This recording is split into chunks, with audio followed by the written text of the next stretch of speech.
So that reminds me of my favorite joke that I've ever heard from the pulpit, and nobody else laughed, and I thought it was the funniest thing in the entire world. But the pastor was just like going along, saying some Bible story of some sort. And he's like, and so Jesus stood up and started talking, and all the disciples pulled out their red pens. I think that's really funny. Good. That's good. I like that. It was so good, and like I cackled in the back row, and like everybody turned around and was like, "What?" I'm like, "No, dude." You're like a joke. A joke just happened. Were you not aware?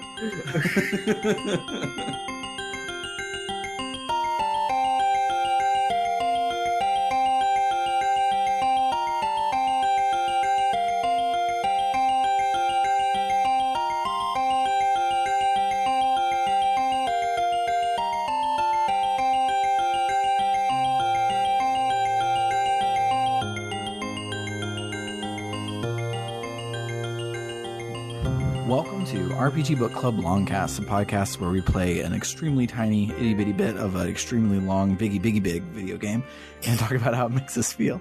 I am Sam Allman. Oh, I'm Maddie Grace Alexandra Webben. I'm David Bernard Alexandra Hauk. No, you're not. Fuck you. You're not Alexander. I'm David Bernard Hauk. And today we will be discussing the final portion of .hack GU Volume 2 Reminisce. Yeah, we will. Covering the last, basically 2 boss fights and all of the extraneous content, because there was not a lot of game and not a lot of extraneous content this time around, so we're putting it all together. Yeah. But before we get to all of that, Bernard, how was your week? My week has been great. I played a lot of Fallout for my other podcast, Bernard Remembers, other podcast I do that I'm on. Bernard Remembers, available wherever podcasts are sold. I'm on a weight loss program that's going really well. I'm feeling great. I've been streaming. I've been doing lots of fun stuff. Nice. I wasn't prepared to actually answer that question. The weird thing is, like, the things are really horrible right now in the world, but, like, my life is pretty great right now.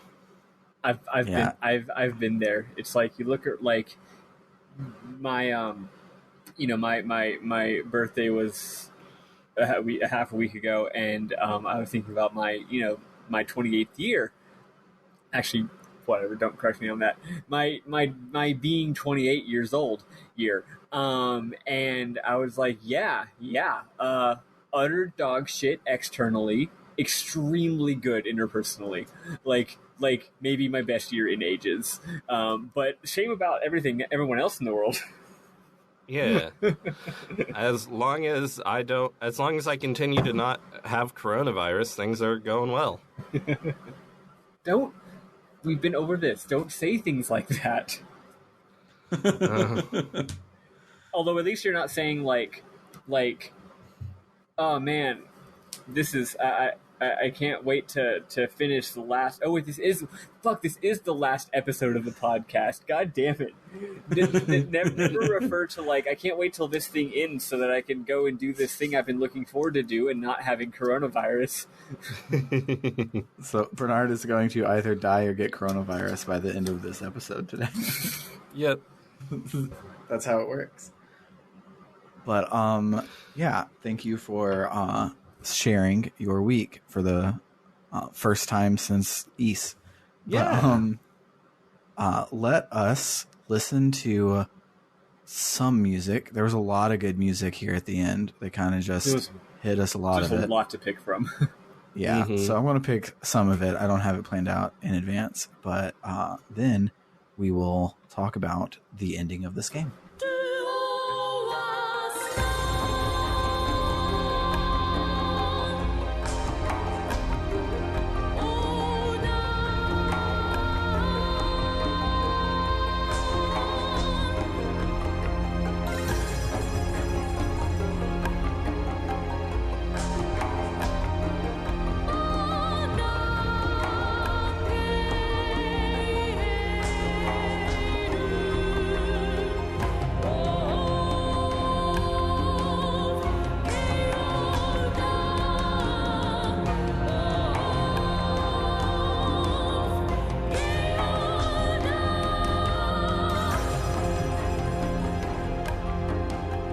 Bernard, what are we doing?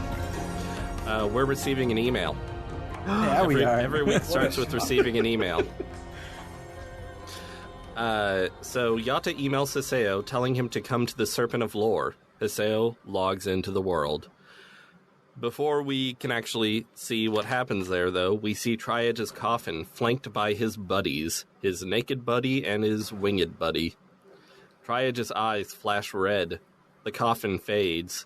Triad stands there, breathing heavily. He and his buddies disappear. Yata tells the team that Sakaki has headed to Theta Thinking Innocent Life. He says Pai should go with Hiseo as negotiator so they can get info out of Sakaki. I don't know why he doubts Hiseo's interpersonal abilities. Adelie wants to go too. She wants to talk to Sakaki. She wants to know who the real Sakaki is. The one who did terrible things to Moontree or the one who was always kind to her. And I'm like, girl, he was not kind to you. He did not care for you. He was just abusing you to make you think that. He was like doing grooming. That's the whole thing, is that you think he's good, but he's not. Get it through your head. Yep. Anyway, Hiseo agrees to Adelie coming along, and Yata's like, oh, okay. And the trio departs. The area is one of those cool towers I was talking about 2 episodes ago. Yeah. Wasn't it cool? I was excited to do it. It was super cool. I thought it was cool as hell. I was like, holy moly. The graphics were cool, and the music was cool, and it was just cool. The Indiana Jones boulder parts were, like, refreshing. It was, there was a whole lot of things to do while walking around instead of just dodging mobs, and I liked it. The dodging the boulders is actually a little bit challenging. Yeah, because most of them roll straight, but there's that one little trickster that'll be going rogue and bouncing wall to wall, and you'll think you'll dodge it, and then it'll smack both your party members. Most of the boulders are normal or regular, but one of them can kill anyone at any time. A reference we can all enjoy. So at the top of the tower, the party finds a sign. They warp through the sign. They didn't even have to hack it, almost as though it was always just an excuse for filler and not a meaningful part of the lore. Yep. So they go through the sign. Then we see Triad and his buddies approach the sign. But Ovan is there. He calls them the Pursuers and says they can't go in yet. They ready their weapons. The giant lock thing on Ovan's huge arm thing starts to unlock. Oh my god. He had a big weapon and it was locked and he didn't use it the entire game. And then it was unlocked and he used it. I gotta admit, I never actually saw the lock on it. Yeah, I had no idea what was happening in the close-up. As a thing that was locked, but okay. I always thought it was a giant cannon arm. Yeah, Me too. yeah. Well, but whatever. I guess it's a giant cage arm. In retrospect, that makes it cool that it unlocked. Yeah. So the party appears in a Shadow of the Colossus-looking temple. We see Sakaki freaking out about his evil plan being foiled. The party walks up to him. Adelie starts to speak to him, but he goes off on her for a while, even calling her the B word. Oh yeah, it was intense. She says she's been thinking and can't see how his ideals are right. He says pain is part of creation, and we are in the time of pain. Once we're past it, the world can be reborn. I sure fucking hope so. He says they'll take control of the internet and upload Ida into it. They can create a world filled with people sharing a single united perspective. It would be just what Adelie wished for, a world where everyone lives equally and peacefully. He asks Adelie to return to him. But it's time for JRPG existentialism. Adelie says, no thank you. She says no one would be happy in a world like that. She wants to be in a world where you hurt and things are hard, but you work and get past it. That's the only kind of world that's worth living in. So I guess Adelie doesn't want to go to heaven. Yeah. Pai threatens to delete Sakaki's character, which is just like, oh yeah, you can just do that. He's nothing more than a regular character as far as the system is concerned. Sakaki emits a burst of energy, knocking back the party. He says he will never die. He will surpass the system. He holds a red egg-looking thing and slams it into his chest. Ida bubbles surround him. He's infecting himself with Ida intentionally. Pai wonders about that item that contained Ida, how it could be possible. Sakaki yells that he will become one with Ida and make his ideals reality, but before that he will destroy those who betrayed him. We fight Sakaki, and did y'all find him really tough? Because I found him really tough. He was really tough. I don't remember because I played this last week, because remember we changed our stopping point. I don't recall. He was really tough.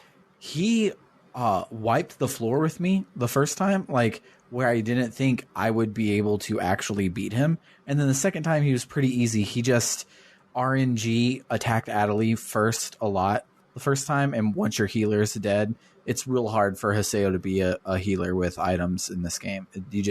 You really can't keep up the same way that Adelie can just reps on everybody all the goddamn time. And so the second time she survived and it was a lot easier, but he was a toughie. Yeah, I did manage to beat him on my first time, but I used a lot of items. Yeah. So after the fight, he asks, why? And falls off the bridge they're on. I forgot to mention they're on a bridge. So yeah. I wonder if this game has fall damage. Haseo says, because you stepped on Adelie's heart. That's my Yuri Lowenthal voice. That's good.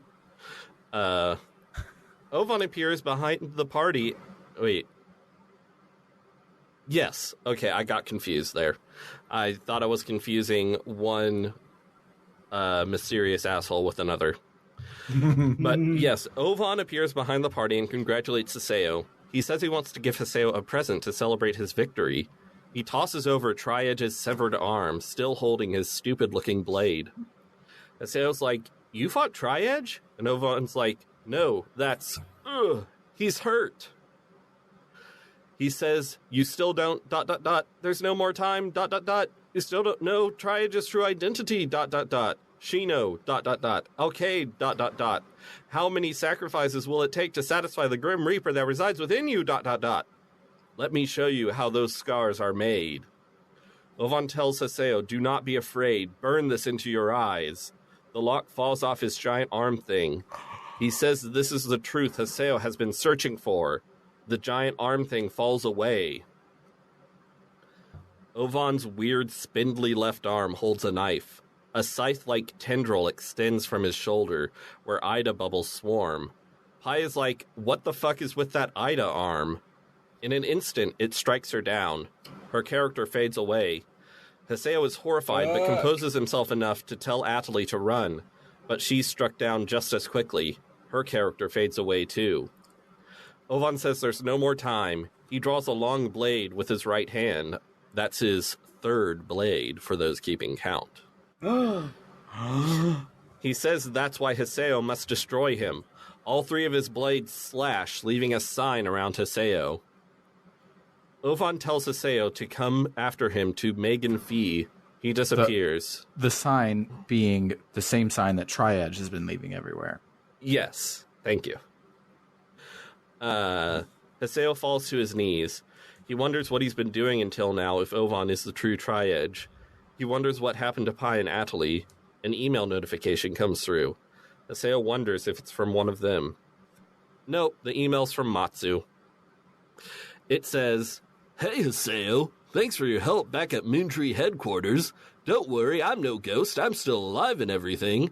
I did lose consciousness for a little, but now I'm back in the real world without a hitch. I've done what I need to do about Sakaki. I have nothing more to say to him. So Haseo, it's no big deal, but I'd like to talk with you. Come by the Doldona Chaos Gate Square when you can. Haseo is still worried about his friends who got fucking killed, but as always, he goes along with it. Of all times, he should be like, not now. You're not goddamn important. Like, I should go talk to Yada, and we should brainstorm on what to do with this information. Why on earth can't he just be just like, no, and then go do the rest of the game's plot, and then, like, the next day, once that shit's done, he responds. He's like, "Sorry, just seeing this." like a normal person. Seriously. So Haseo meets with Matsu, who says Moontree's area was sealed off and a lot of players are leaving the guild. A lot quit the world entirely, which is apparently a thing you can do. Apparently. The Seven Council is pretty much done, though Kaede is sticking with Zelkova. Matsu says he's keeping up his training in case he needs his skills someday. He gives Haseo his member address. So I guess now we have yet another party member. Yeah, what a great time to get a party member, before the game's final boss battle.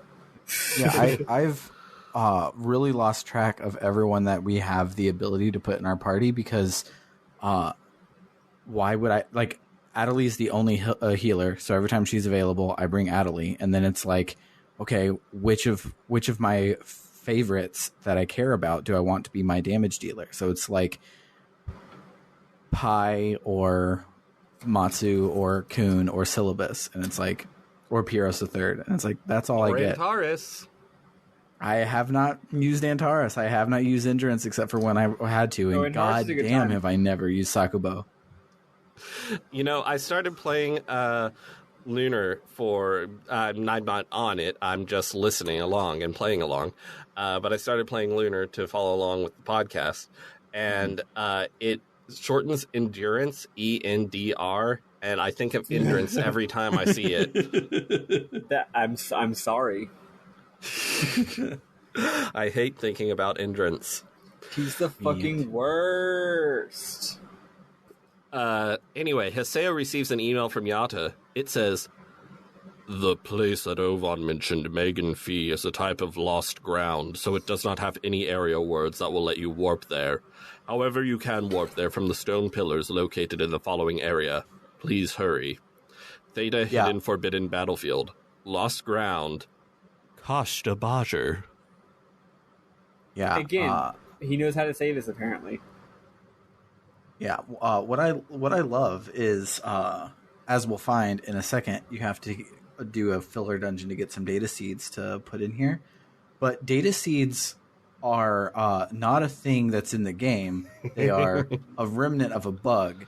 So the people at CyberConnect planned on there being bugs that would create data seeds. So they created receptacles to put into these thingies to go to this Easter egg.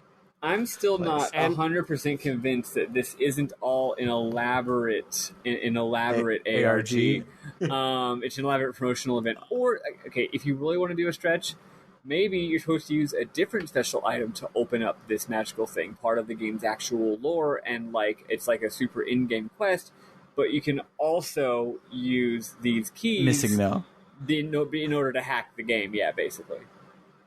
Yeah. And there's a sign right there, so we are essentially just hacking the sign. I don't know why we got to do it a different way this time. I don't know, but it did make me think about Metroid Prime 1, which is nice. Me too. I love thinking about Metroid Prime. Yeah, I'm actually still in the middle of my Metroid Prime playthrough, and I just got to this portion where you have to go and get the Chozo artifact, so it was bright in my brain. The same thing. We learned how to say Kashta Bajer, which is really exciting. Slightly less exciting news: Pai and Adelie are alive. Yeah, and also that's real dang convenient because they are the first ever people to be killed by Tri-Edge or Ida and not go into a goddamn coma. And there was no explanation. It was just an extra sentence at the end of his email. It's like, oh, don't worry about Pai and Adelie. They're alive. Yeah, I guess maybe the fact that Ovan is slightly different. Maybe he didn't data drain them. I don't fucking know. I mean, it makes enough sense that Ovan could do that if he wanted to. But we don't know his motivation, so we can't know why he would want to just KO Adelie and Pai and not actually kill them. Wait, well, hold on, actually. Is this the first time he's done this to an Epitaph user? No. slight spoilers for Volume 3, but no. Shino, the reason her and Adelie look alike is both of them have the Morgana factor of Innis. Oh, That's why shit. they have the well, same see, player that would have character. that would have been an explanation, except never mind. I guess not. That's not something that needed an explanation. The fact that they look alike. They picked the same character model. That's it. The game doesn't have a very robust character creator.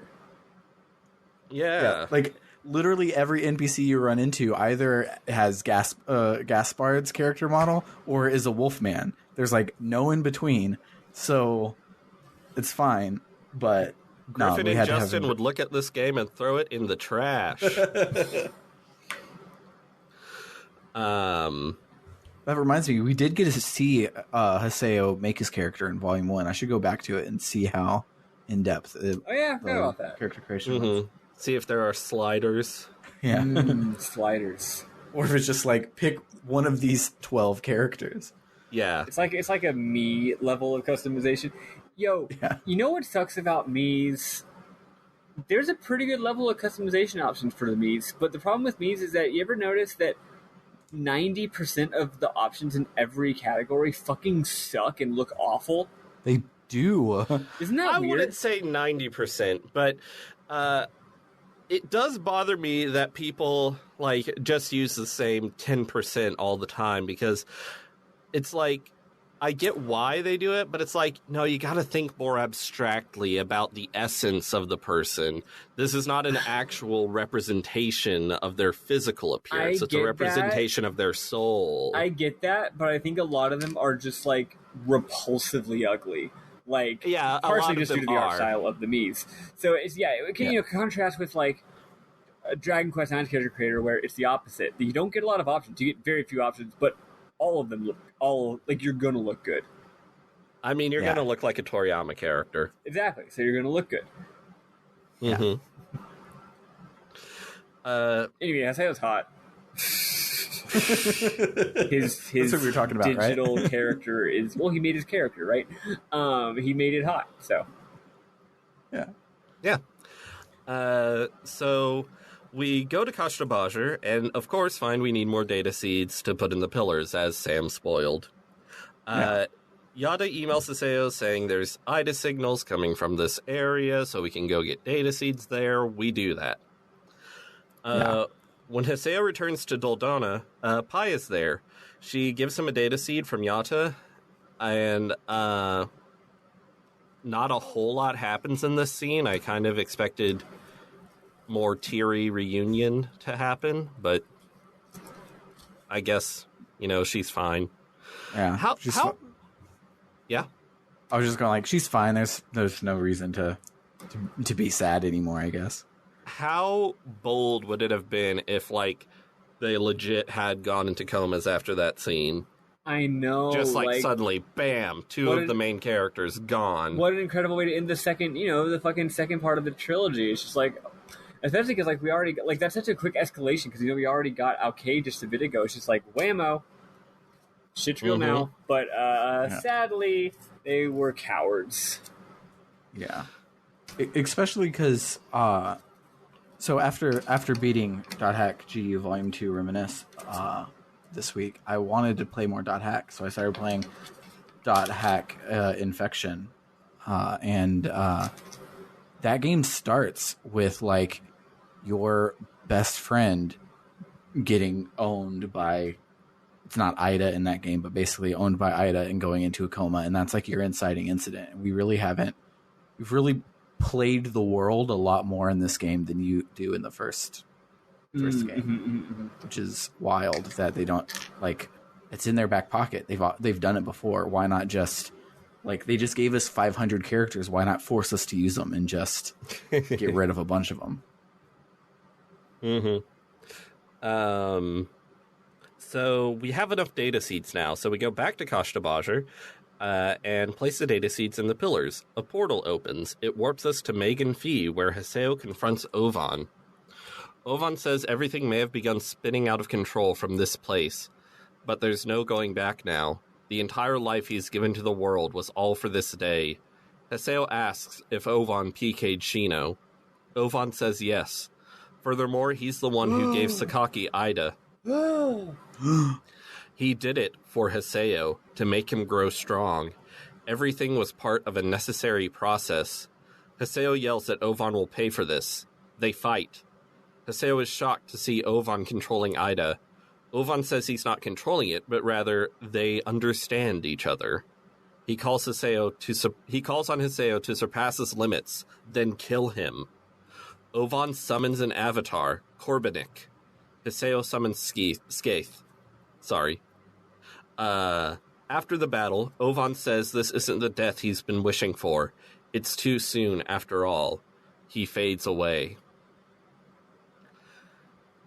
Yatta appears and congratulates Haseo. He says Haseo doesn't seem thrilled even after having his dearest wish granted. The truth he sought after is now in his hands. Haseo asks if the Lost Ones will get better. Yatta's like, no, you just PK'd Tri-Edge. You dummy.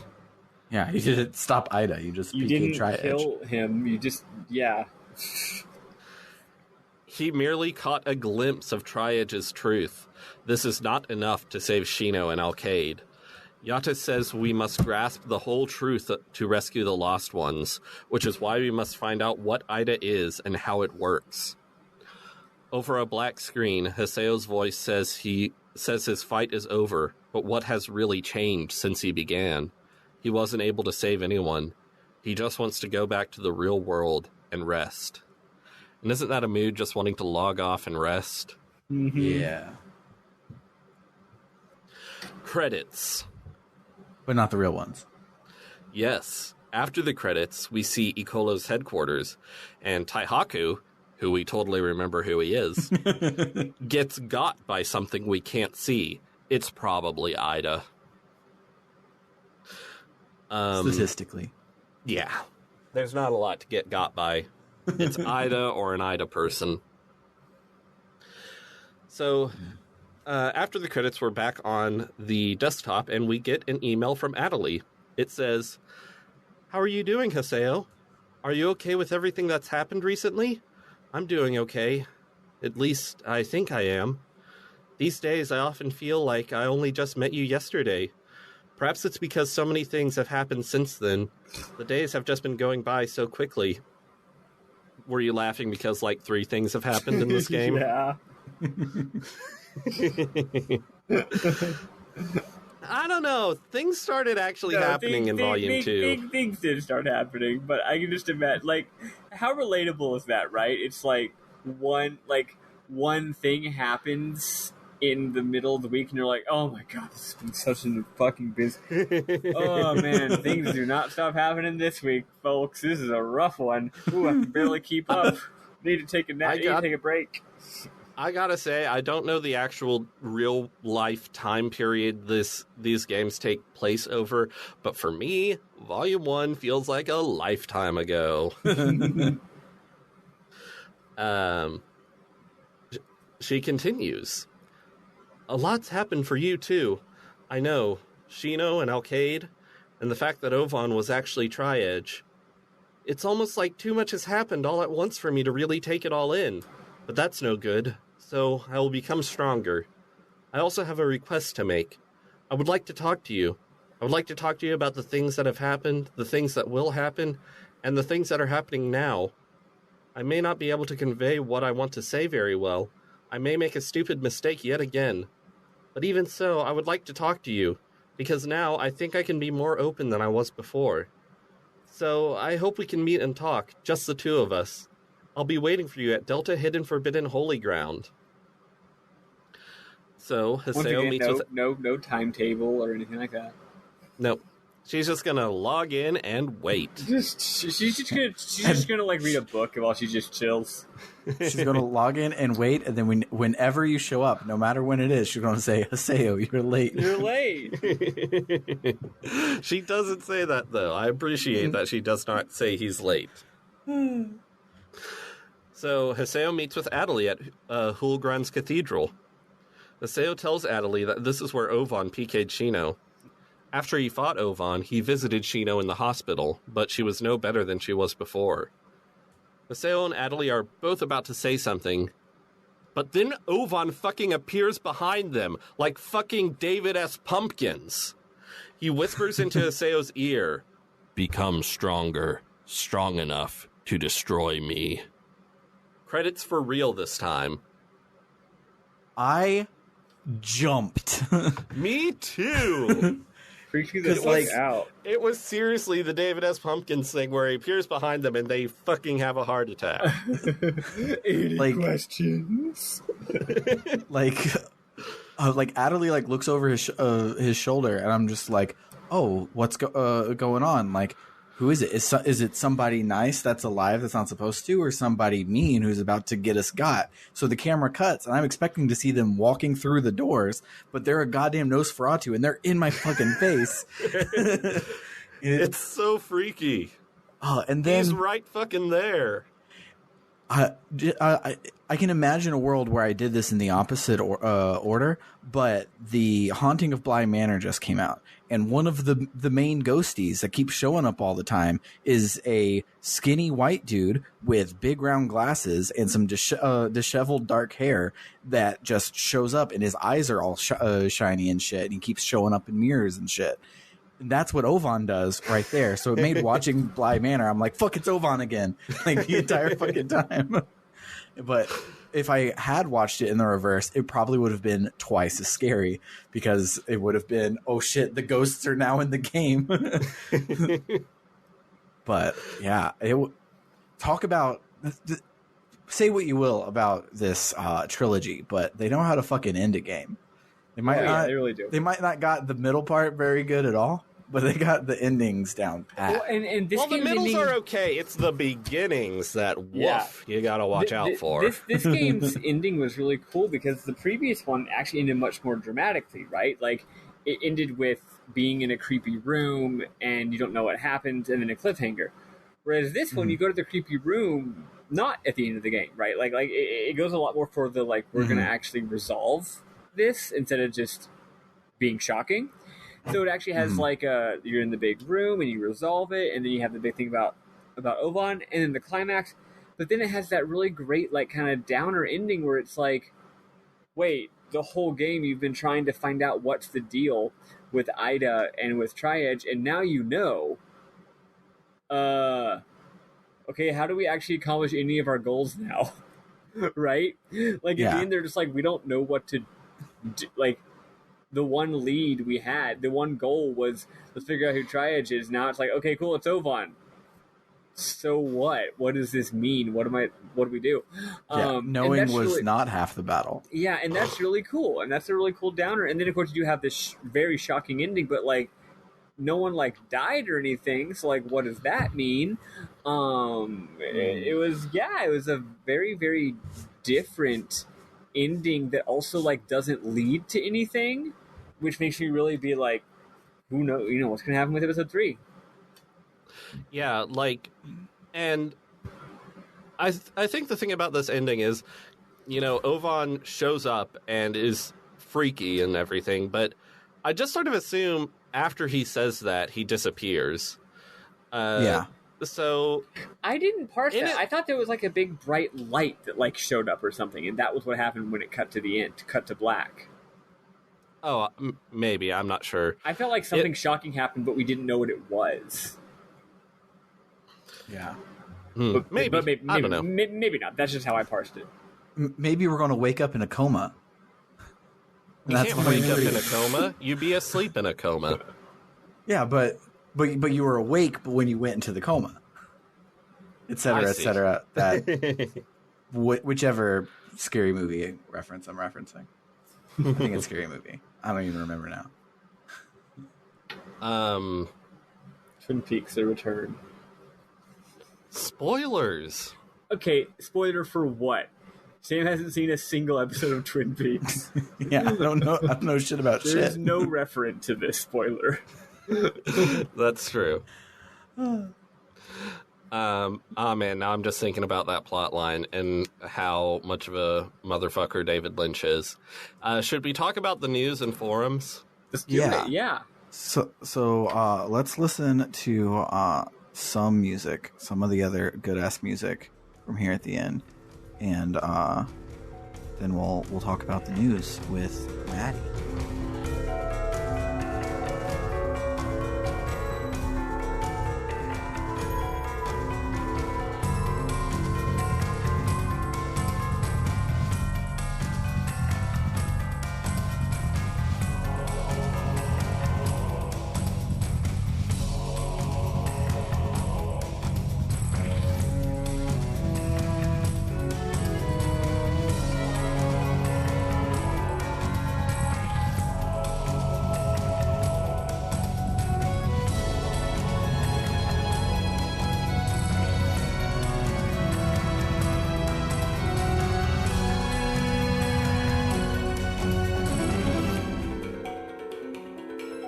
So, the first thing is, I want to remind us that last time, a while back, we did talk about there's a new online Jack. We already talked about one of them. It's the one where they actually learn a lot of stuff about how all... Oh, yeah, I actually rewatched it. And boy, it sure makes more sense now. And also, I kind of had forgotten some of the stuff. If you recall the last one, we found out that the Lost Boys were all members of Moontree, and also, that's it. You found out that all the Lost Boys in this one school were members of Moontree. And then later, you get a second one, and this is quite a bit later, after a lot of other new stuff, because it's like, you don't get it till towards the end of the game. The teacher lady gets a mysterious email. And the mysterious email says, quote, "Help me, Miss Tajima. When I'm playing that game, I feel like I'm becoming more and more violent every day. I want to stop, but Sakaki won't let me. Help me, Miss Tajima. I'm really scared. Come to the school and help me." It's by Osamu, who, if we recall, was one of the main kids we were worried about. When I say we, I mean, like, Online Jack and we, the players. So they go to the school to investigate. Maybe Osamu went to the school because Sakaki threatened him or something. Then there's a stupid pervy scene with the teacher. And then the teacher wants to go into the school alone and says Jack can't come because he's not a teacher. And he gives her the camera. Aww. But also apparently a cameraman follows her because of the filmmaking. Maybe the cameraman is also a teacher. Maybe. So it's nighttime and it's really spooky. And you hear someone going, "Michiru," and it's really spooky. It turns out that was actually Salvador Ihara messing with her, which is actually pretty funny. But instead of being like just laughing it off, she gets like really mad and tells him that he fucking sucks. Good. Yeah, because she's like in a dangerous situation, right? And she's just like, "No, fuck you, fuck off. That was awful. Don't do that." Anyway, then all of a sudden, there's a bunch of kids, those self-same kids, all walking creepy towards her like a bunch of zombies. And they come closer and she screams, and then it cuts off. And that's it. I mean, that's not it for the game. That's it for that video. A little while later, we get part 6. Part 6 is, it's like an unknown amount of time later. They're interviewing the teacher now. She appears safe and sound. She's giving a special report from in front of the hospital. She says she's, quote, under a lot of pressure from the hospital and, quote, other organizations to not report the truth. But she's gonna. She shows the video of what happened. Oh, fuck, the kids, like, grabbed her and tackled her to the ground and were on top of her. But then Salvador jumped in from off screen and pushed him off, and then goes, "Look at that, I was useful after all." Then the kids separate, and another one behind them seems to be the ringleader, and the ringleader is named Toru. Then he starts talking, and we immediately realize that this, like, fucking 5th grader is Sakaki. He says Sakaki shit like, "I'm gonna unleash Ida and take over the real world." Salvador runs to grab him, but electricity runs through him, and he faints. He points at Michiru and says, "You're next." He being Sakaki points at Michiru and says, "You're next," and the kids go after her. But then the cops show up and save them and run off. Christ! This is some Danganronpa another episode shit. Yeah, these kids are all fucked up, and Sakaki is a, like, fucking 8-year-old. Okay, I said 5th grader. I obviously don't know what age kids do things. I don't know what age he's supposed to be or what grade he's supposed to be in, but whatever. She says, so now she's back today. Oh, she was like showing this video, right, that she had recorded. So now she's back in front of the hospital on TV, and she says, parents, she says what people should have been saying this entire thing. She says, parents, please, if you're watching this, stop your kids from playing this game. It will, like, control their hearts and turn them into a fucked up zombie. All right. So those are the online jacks. Lots of surprises. Now time for some news, or other news. Have your kids play something that won't fuck them up, like fucking Grand Theft Auto or Doom or something. Yeah, why can't your kids just play violent video games like a normal person? So first of all, doll syndrome is spreading. There's the 72nd case. Goddamn. One notable thing is apparently the boy, quote, complained of convulsions in his limbs before later getting doll symptoms. That's interesting because, you know, the limbs, like with Adelie. Also, interestingly, apparently the boy hardly ever used his computer or internet before getting doll syndrome.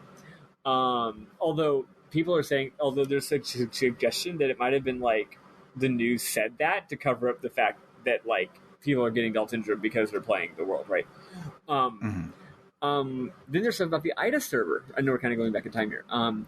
After a shit ton of people who experienced the IDA server started swamping customer service at CyberConnect and talking to the press, CC Corp gives a statement that it was some kind of cyber terrorism, and the cyber terrorists injected code into the game to give people, quote, subliminal effects, but scientists doubt it.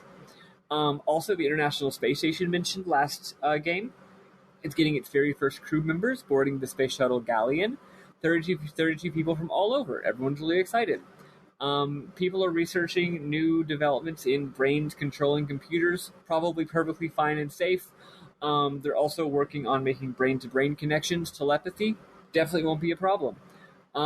There's also a World Doll Syndrome Convention. Turns out Doll Syndrome is threatening to become a pandemic. Great. There's an article about... I'll skip that. There's an article about guilds, talking about how the guilds in online games always have rules. And most of the rules are just like, be polite to people and stuff like that, right? But the thing is, when players, especially young kids, break the rules, and sometimes they're just being immature, right? Not like anything harsh, not anything that bad. People on the online games are really, really harsh with them, more so than in real life. So they're talking about like, oh, like it's not safe to have like in real life, you know, you have these social codes, but in the game they're being like really, really, really like cruel to people who aren't, you know, who mess up. They're canceling them. They're canceling them online. They're deplatforming them. Also, it turns out that Salvador Ihara is starring in his first movie. It's the semi-autobiographical Koshigaya story. That's fun. Also, a bunch of people get scammed. There's a really fancy, expensive cruise that people paid a lot of money to go on, but it was all a scam, kind of like Firefest, so that's hilarious. Also, scientists have successfully transplanted a completely lab-grown organ into somebody. Basically, it's really cool how much, like, the world's going through this, like, total sci-fi revolution right now, which is really neat. There's an enormous solar power, like, the just outrageously huge solar power plant in my notes say Mongolia. It was definitely not Mongolia. It was in Africa. What would I have been trying to type when I accidentally typed Mongolia? I don't know. Whatever. It wasn't. I can't even blame autocorrect because I was typing with my hands. Whatever. It's somewhere, right? It turns out that Crimson Versus is okay. So this game is actually really weirdly prescient in a lot of ways. Here's something else. It turns out that Crimson Versus is so popular that it has a physical version, and the physical version is so popular that it sparked a newfound interest in IRL card and tabletop games. If you realize when this game came out, you realize that this game came out before our latter-day renaissance of tabletop gaming, which is, so that's cool. So they predicted that, sort of. There's a new MMO competitor called Forbidden.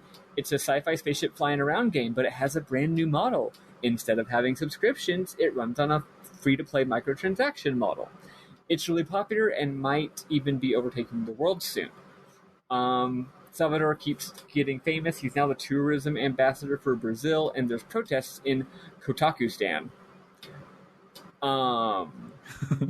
That's most of it. Okay, a little bit more. A 19-year-old kid fell from a 13-story apartment and was wearing the M2D helmet. He didn't fall to his death, just severe injury. He landed on a car, which broke his fall. In other news, the M2D has new colors. They made them for girls now. They're pink. Also, the ad for it is it's like a very clear pastiche of those really famous iPhone ads that came out when iPhone was first a thing with the silhouettes. It's amazing. It's just that. It is literally that, but with the M2D. I cackled, and Summer didn't remember the ads because we have a 4-year age gap, and it was early enough where 4 years was a big age gap, and that blows my mind every time that happens. It blows my mind every time that it happens. Like the other day, I was talking to her about that cartoon we all love, Crystal Cove, and she couldn't even remember Crystal Cove. What the fuck is Crystal Cove? I don't know what Crystal Cove is, Sam. It's a meme. It's not a real thing. Oh, okay. But it's a meme where you go into it's like a creepypasta. You show up in nostalgia threads. You talk about Crystal Cove, and nobody remembers it, and then creepypasta stuff. Gotcha. Yeah. So it turns out other MMOs are having problems. Black blotches in the graphics, and monsters with impossible parameters, and people falling into comas. So IDA's really spreading everywhere. Although the article about that focuses not on that, but more on the fact that all the MMOs are rapidly losing players and how that's a problem. Also, Haseo got in the news for winning the Holy Palace tournament. Turns out he has fans, and also they're making, this is unrelated, but they're making a The World movie. The male lead is a real guy, and the female lead is a completely CG actress. They got Carrie Fisher to be in the movie. I was going to say Hatsune Miku. Yeah, I mean, obviously it's a development on that. Anyway, so it turns out, if you recall the final, so now we're all caught up. So if you recall the final online Jack, Salvador Ihara wasn't in there. He hadn't shown up since he fell unconscious after getting electrocuted by a fucking Sakaki. Turns out he's in a coma in the hospital. So that sucks. Also, his show is getting hella criticized for always breaking into shit, and also for showing the faces of the kids and all that stuff, and not like blotting them, like blurring them out. Also, the Board of Education suspended the teacher, and the parents are trying to bar her from ever teaching again. Which, like, the way that it's written is a little bit too vague, but like that's like, I feel like you could either go with like, she's being punished for speaking the truth, or like, no, yeah, she's clearly being a terrible teacher. But yeah, I mean, it's underwritten, I think, too much for me to take a side in that. Finally, the space station got its first civilian passenger because he won a contest. The only reason I mention this is because the company that makes the space station is called Whale Strike Limited. That's just a weird name for a thing. Finally, Hideo Kojima game. Yes. Finally, I do want to say, I actually lent my PS4. I told my friend I would lend my PS4 to them, and she misunderstood and thought that I was ready to lend it to her when I meant like I'll give it to you in a day or two. So I did finish the game for the weeks. I finished it quite a bit ago. But all of the new stuff I was supposed to do, I didn't get to do. So I had to look the stuff all up on YouTube. So thank you to Rain, Rain Kisaragi, RAYNE KISARAGI on YouTube, because his Let's Plays are the only online documentation of the news section of this game. I looked and got worried that I wasn't going to find it. I could not find anything about the forums, and I was freaking out trying to get everything else. Nice. He has a Let's Play series, but he doesn't talk that much, which is nice because I don't like Let's Plays. I like long plays. He has a Let's Play series, and in between the actual chapters, he has extra chapters, and there's 5 or 6 extra chapters, and in those, and he intersperses them throughout the game as the game progresses. He does all the news and all the forums. Cool. Nice. Yeah, I would have sent it to you, but you were telling me that you were having trouble like an hour ago, so I was like, yeah, it's too late to send you a new thing. But yeah, thank you to Rain Kisaragi. If it wasn't for you, nobody would be able to look at this without playing the game. It's not on the wikis or anything. Also, at one point that I thought was cute, when they did the thing about the M2R being like all pink and purple and it's for girls. This guy who is seems is a dude, was like, hey, that seems kind of sexist, and he was kind of laughing at how it's sexist, and I was like, hey, good job, man. Nice. Immediately after that, he had a really stupid take, but I already forget what it was. But I was like, okay, never mind. No, it wasn't like a politically incorrect take. It was just like I was like, I disagree with that, right? But yeah, anyway, had to give him a shout out, and that is it for me. That is it for the dang news. All right, so let's listen to some other great music, and then I will talk about the forums.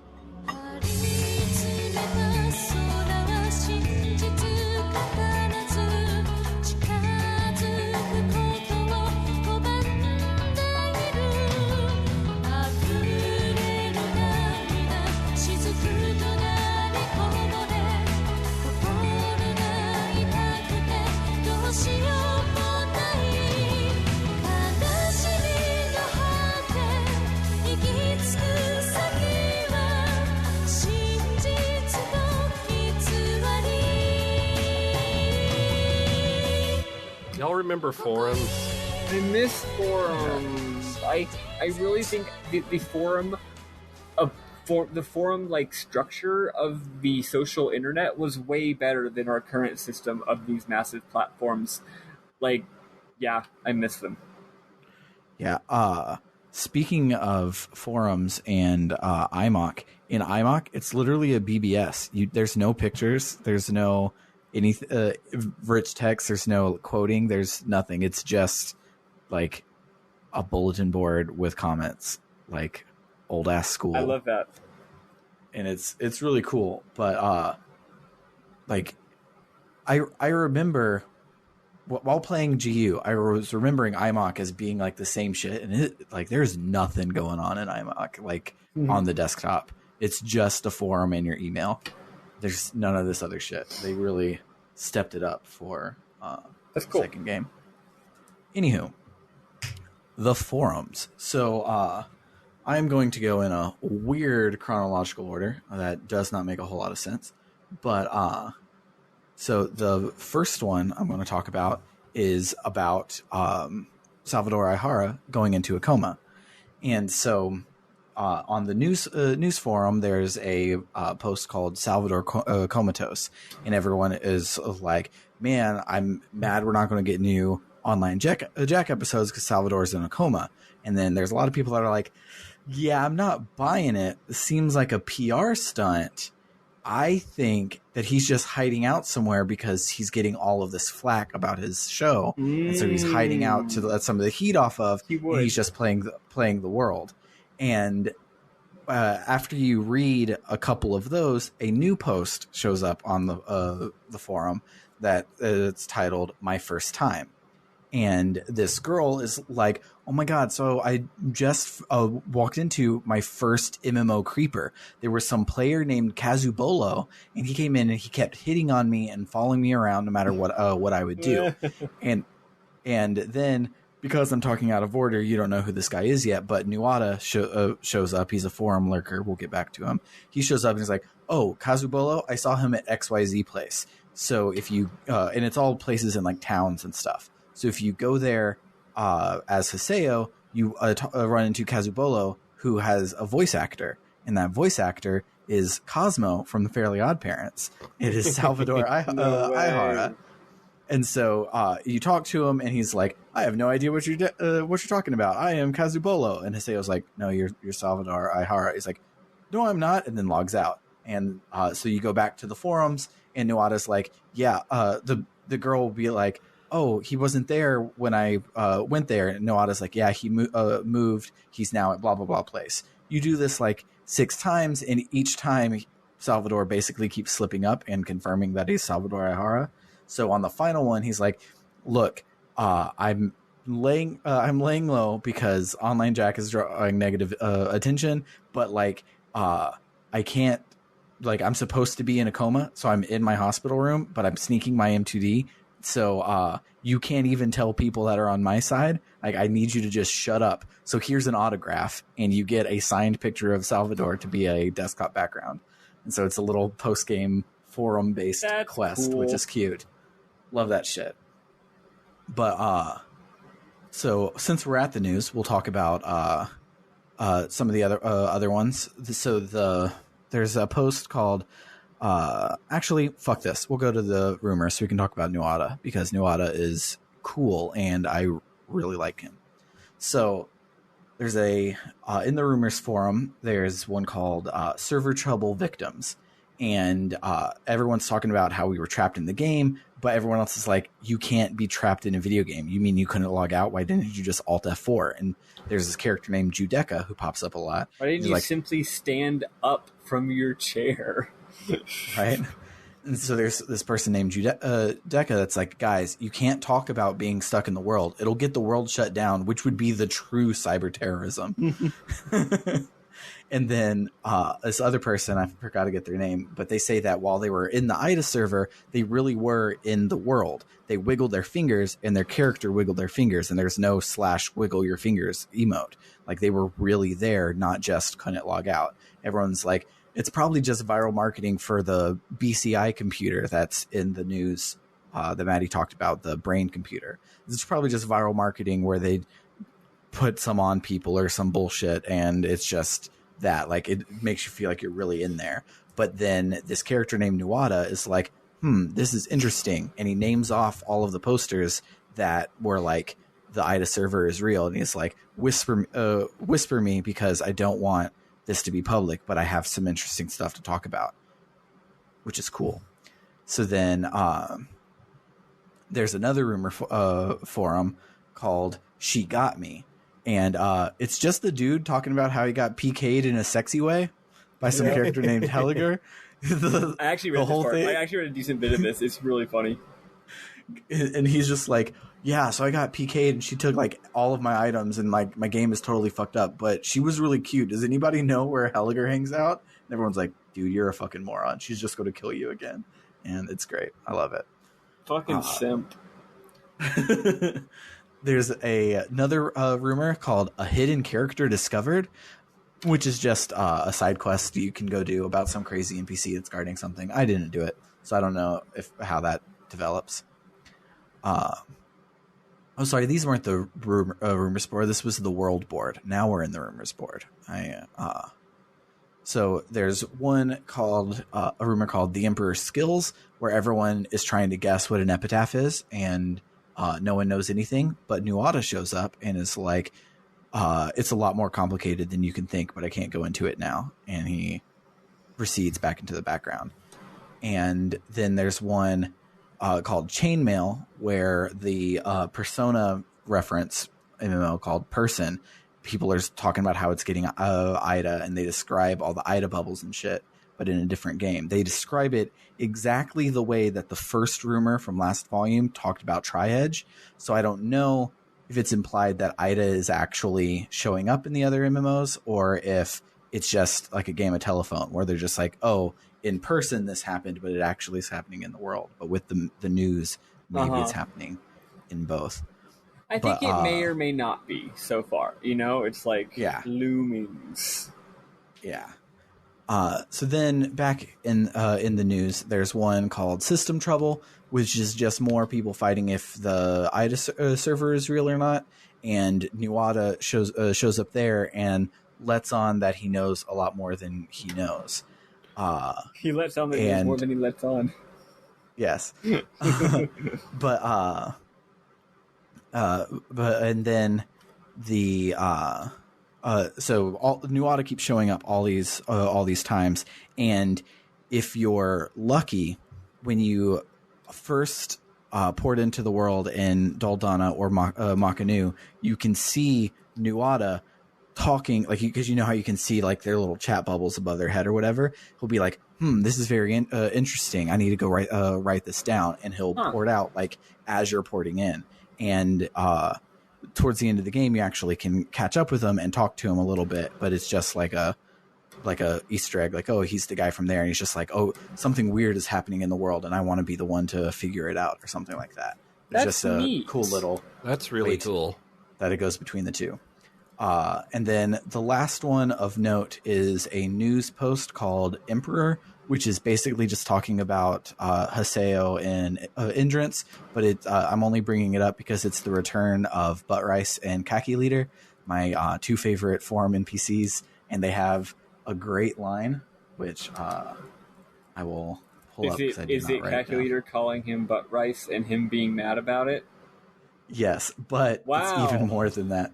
It's even more than that. So Butt Rice shows up and is like, I can't believe he actually made a party with Indrance. How on earth did those two get to know each other? I'd love to be as lucky as he is. And then Khaki Leader shows up and is like, unfortunately for you, Butt Rice, you're not even fit to drink Haseo's toenail clippings. If you wish to know why, it's because you couldn't lead a starving man to a buffet. And it's fucking weird, and I love it. And they're my OTP. But yeah, that's all the fun stuff that happened in the forums. Way less this time than it was last time. Like it's literally just 4 posts in each thing, besides the AppCalu forum, which is it's just real wholesome. There's like tons of posts, like 1, 2, 3, 4, 5, 6, 7, 8, 9, 10, 11, 12, 13, 14, 15.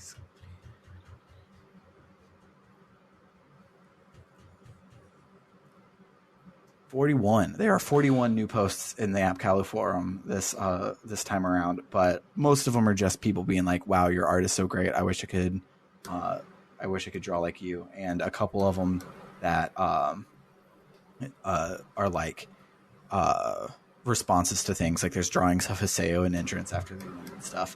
But notably, one of the main posters on AppCalu is Kazubolo.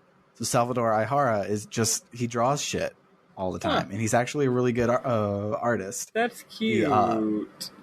He has one where he drew his character on a motorcycle. He's like, I finally got to ride a bike. The moment I got on it, I couldn't help but scream, "All right!" It was great. I'm so glad that I became a guildmaster.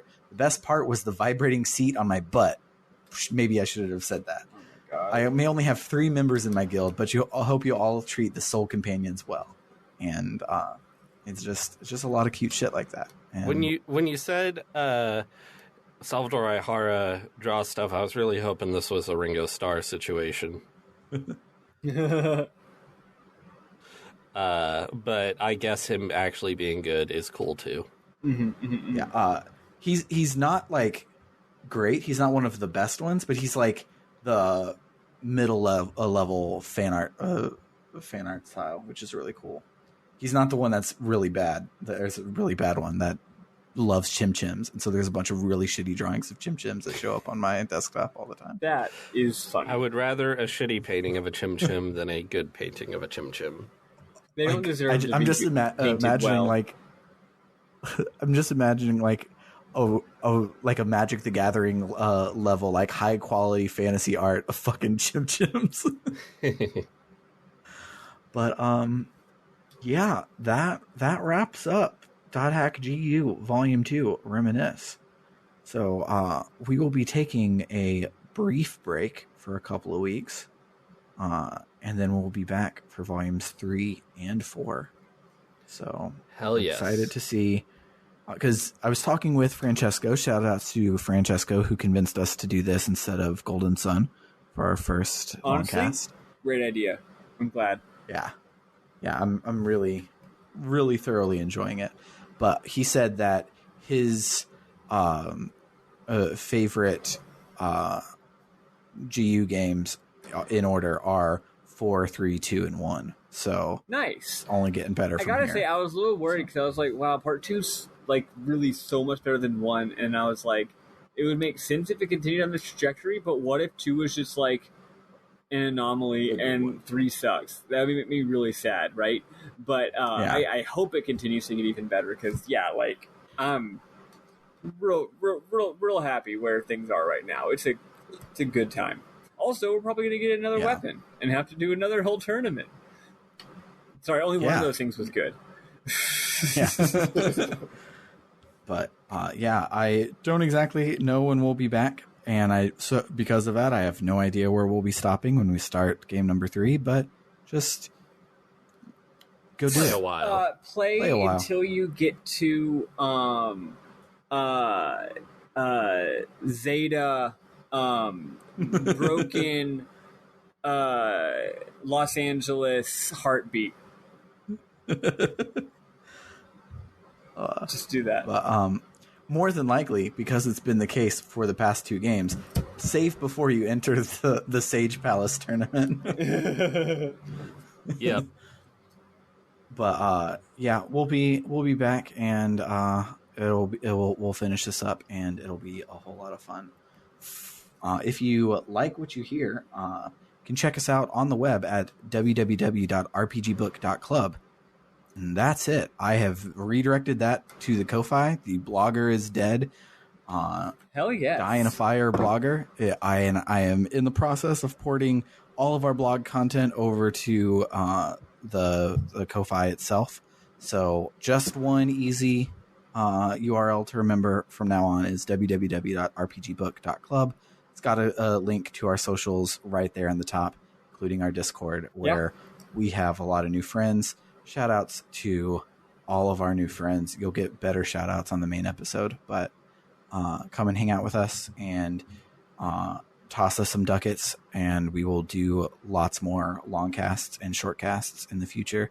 I'm real excited for the next series of LongCast, even though it'll be a long time from now when we get it settled. I'm just champing at the bit to do it. So it's come a game and support I us. really want to replay, and also other games that I really want to play, and I don't want to wait any longer to play it because I've been wanting to play it for a while. So it's like, hurry up and make me play this game already because I don't want to wait.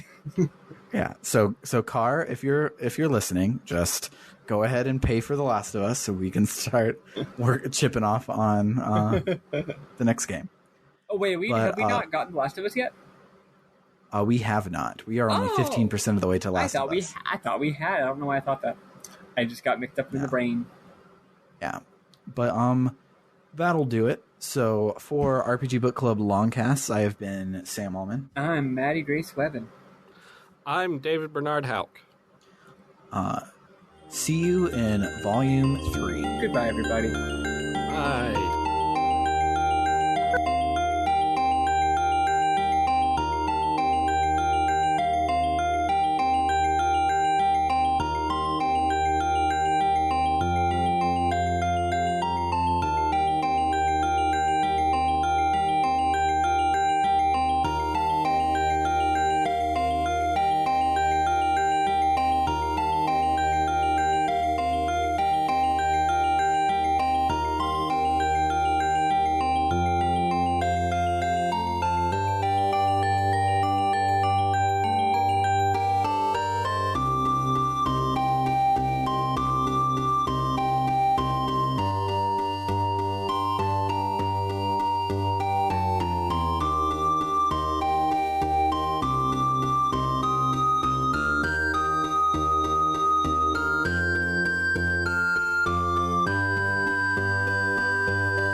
All right. Hey, Maddie. yeah. Sorry, it snuck up on me that it was time to do it now, so I'm still pulling it up on Google Drive, but it'll be just like 3 more seconds. That's fine. That's All not right. a good newsy tune. You got to be like do do do do do do do. That's true. Oh yeah, Sam's got it. Do do do do do do do. The dang news.